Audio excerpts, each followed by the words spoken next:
1340 96.5 KVGC. Welcome to a Friday morning. Just got a text from my friend Lisa Lucky, and it is snowing at her place. Lisa lives here in Jackson, so a little bit of snow falling as low as Jackson. We do have quite a bit of snow in the upcountry. Mike just checked in from Sierra Pines, 10 inches of snow. Well, that was as of 6 a.m. this morning.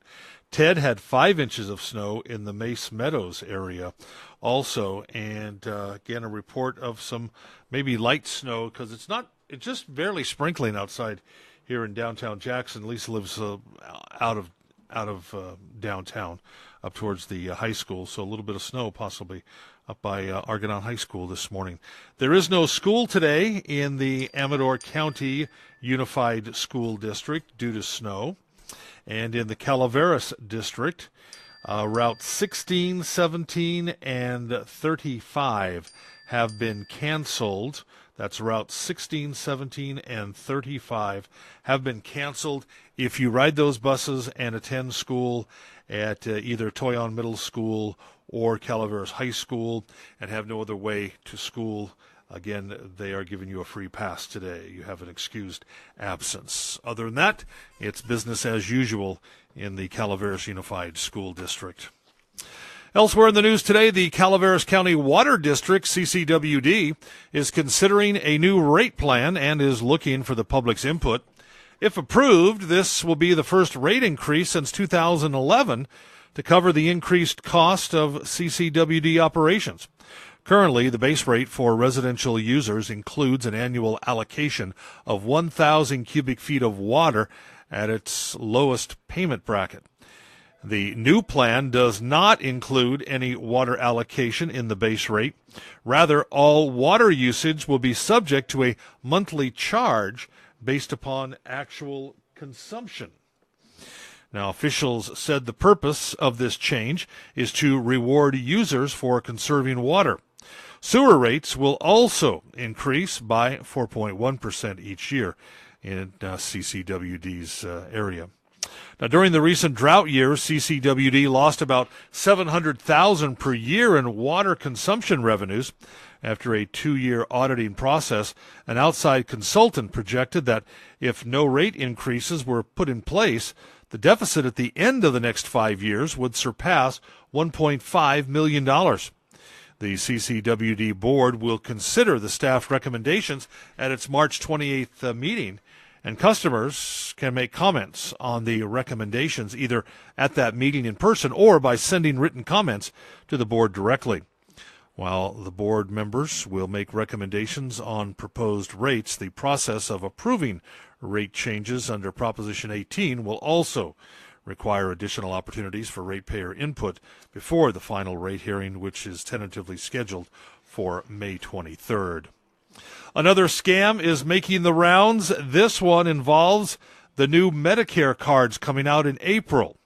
Now, with the change coming up, please remember, do not give out information over the phone.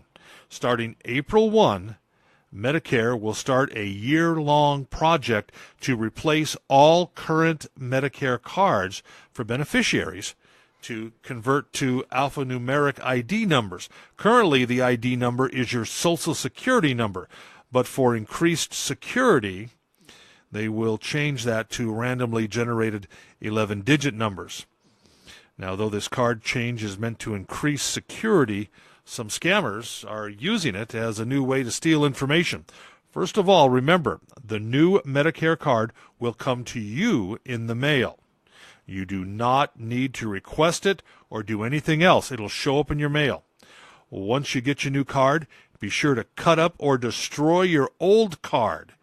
And if someone calls you saying they work with Medicare and are calling to make sure you get everything you're entitled to, it's not true. It's a scam.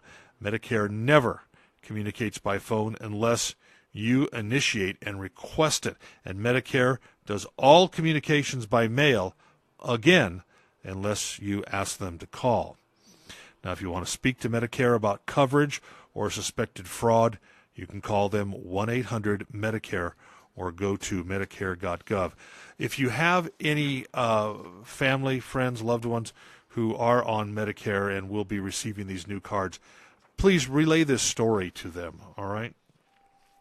And even though today is a snow day and there is no school in the Amador County Unified School District, following along the lines of the old adage, the show must go on, Amador High Advanced Drama will present 12 Angry Men this evening. The production, an adaptation from the 1954 CBS Studio One production and the feature film adaptation, which was nominated for 3 Academy Awards. Curtain time for tonight's closing night performance, which, by the way, is being performed in the round and not up on the stage in the conventional manner. The curtain time is 7 p.m. Admission $7 per person, $14 for a family. Students with Amador ASB cards will receive a $2 discount. And Maestro, please. That good old Jackson craze. It is a time for hoop-de-doo, for a little fun and game. We're good old boys and girls. We're going to be talking to Paul Molinelli Jr. today at noon. Paul's with the Jackson Lions Club. I'm going to ask him what this hoop-de-doo is. What is a hoop-de-doo? Wouldn't you like some hoop-de-doo? Bring some hoop-de-doo over right now. Let's. Do you drink it, smoke it, eat it? Hoop-de-doo? Just do it. Wherever it is. Hoop-de-doo. Anyway, Jackson Lions Club hosting their annual Dandelion Day Flea Market downtown Jackson this weekend. Started over 40 years ago by a group of Jackson area antique dealers and modeled after annual spring celebrations in Ireland. This is the 36th year that the Lions have spearheaded the event. The 2-day rain or shine event features a pancake breakfast both days, free public shuttles, 5K fun run, music, beer and wine garden, and over 300 craft and collectible booths set up through Main Street. And all food booths are operated by nonprofit groups from the area. And for many of these, this is their largest fundraiser of the year. So come on down, buy some food, support those folks. Proceeds from this event are used to help fund high school and college scholarships for area students. Also, during the 2-day event, the Lions Club will be holding their annual White Cane Days, accepting monetary donations and donations of used eyeglasses for the Lions Eye Foundation. If you want any more information, jacksonlionsclub.org, or just join us at noon. Again, Paul Molinelli Jr. will be our guest, and we'll talk to Paul more about Dandelion Days. And that's a look at local news on a Gold Country. Yeah, it's that good old Jackson craze. That's a look at the latest local news on this Gold Country Friday. From the KVGC News Center, I'm Jim Geedy reporting.